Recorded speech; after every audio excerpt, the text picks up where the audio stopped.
Вітаю тебе на сходинках до грамоти. А зустрічатиме нас сьогодні хлопчик-звуковичок у синьому костюмчику. Він ознайомить тебе з новим звуком. Ти дізнаєшся про нову букву. На тебе чекають різні ігрові вправи та ще багато цікавого. Тож розпочинаємо? Давай пограємо в гру «Пташки та вітер». Під співи птахів уяви, що ти пташка, і політай трошки, помаши крильцями. Якщо ти почуєш звуки вітру, зупиняйся і присідай, ніби ти ховаєшся. Починаємо?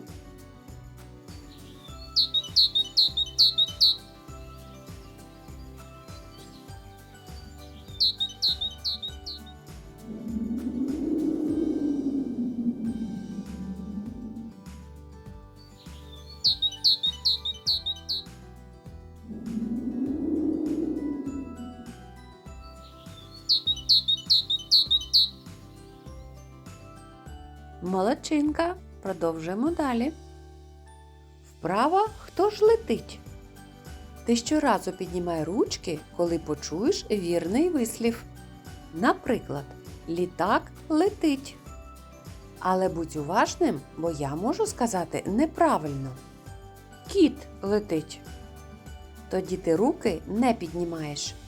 Увага, починаємо. Муха летить.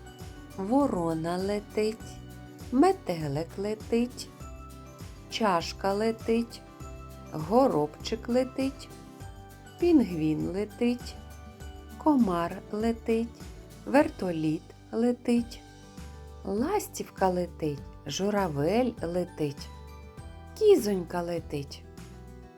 Впорався? Думаю, так. А зараз послухай невеличку історію. Одного разу діти з батьками вирішили поїхати на дачу. Розважитись, відпочити. День був гарним, сонячним. Дітвора грала у дворі. Аж раптом під кущиками щось заворушилося. Діти обережно підійшли і побачили маленького вужика. Хтось із діток злякався від несподіванки і зойкнув. Але і вужик злякався, бо не очікував зустрічі і почав шипіти. Шш, шш, та швидко втік десь за кущиками. А тепер пригадай, куди діти відправились з батьками? Кого зустріла дітвора? Який звук виходив у вужика, коли він зустрів дітей?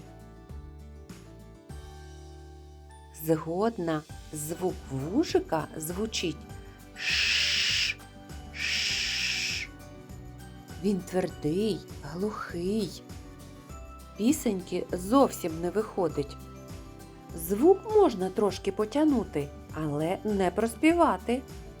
Звук можна почути та вимовити.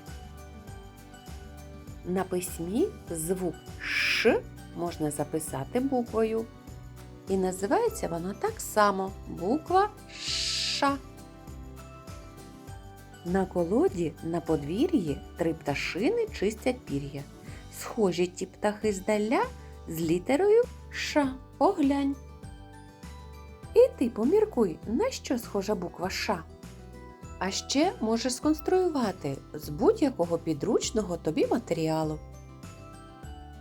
А чи знаєш ти, що гуси так само можуть шипіти?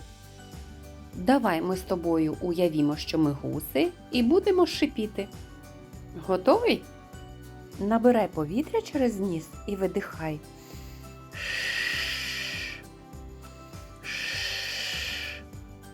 Повтори декілька разів. Ну що, гусенятко моє, поїхали далі? Артикуляційна вправа чашечка. Дивись та повторюй. Вправа чашечка. Приготуйся. Працюй одночасно ротиком, язичком та руками. Посміхайся та рот відкривай. Вгору Широкий язик піднімай, язиком не рухай, чашечку тримай.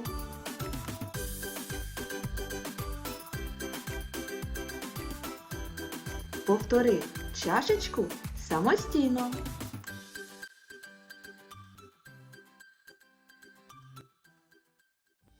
Ну а тепер ігрова вправа артисти.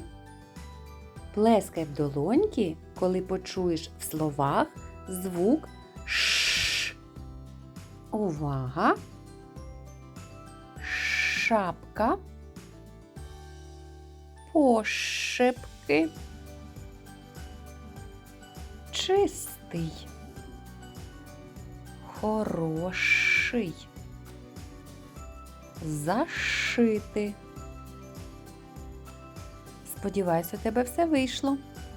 А далі ти слово за картинкою називай та звук Ш в ньому визначай. Чашка, кошеня, каструля, каштан, гуси, кошик. Ну що, друже, всі звуки Ш відшукав? Наступне завдання. Давай з тобою визначимо, де стоїть звук Ш в слові шоколад. На початку, всередині чи в кінці слова. Промовляємо шоколад. Ну, звичайно, звук Ш в слові шоколад стоїть на початку слова. Давай промовимо слово захочеш. Захочеш. Де стоїть звук Ш? Дійсно так, звук Ш в слові захочеш стоїть в кінці слова. Ти розумничка. Пригадай, з яким звуком ти сьогодні ознайомився? А чим звук відрізняється від букви? Так, звуки чуємо, вимовляємо. Букви бачимо, пишемо, читаємо. Ти вже маєш гадку, з чого будеш конструювати букву Ш? Бажаю тобі успіхів! До зустрічі!